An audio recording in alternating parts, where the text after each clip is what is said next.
So I've made this hot shoe for a friend of mine called Danny. He's recently got into flat track racing, which is, from what I understand, basically NASCAR for motorbikes off-road.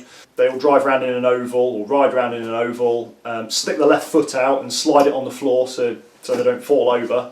He's asked me to make him a hot shoe, which is basically a steel, or in this case stainless steel, over boot that goes over his left foot, so that when he puts his foot out he can just slide it along almost like a little ski on the floor, and it stops his boot digging into the floor and stops all the sole of the boot getting worn out and things like that.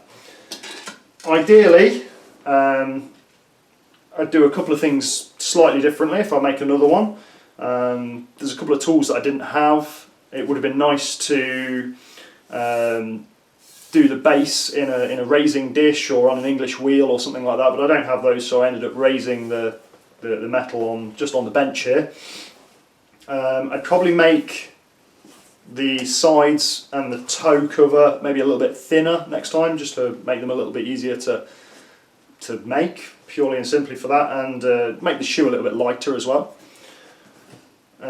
He gave me a little bit of a brief. He wanted some curvature front to back to help the shoe to ride up on the dirt, and also side to side, so the edges don't dig in. He just sort of said, you know, pretty it up a little bit basically. So I quite like sort of traditional shoes, like with the brogued toe. So I thought I'd try and sort of recreate something like that on the toe piece, and just kind of put some decoration on there so it stands out a little bit.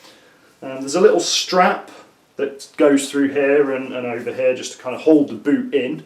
And then at some point we'll probably put some hard facing on the bottom, which is why the bottom's just sort of a bit kind of rough at the moment.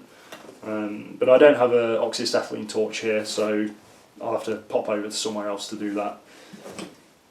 Hope you enjoyed watching, and if you did, like, share, subscribe, and I'll see you next time.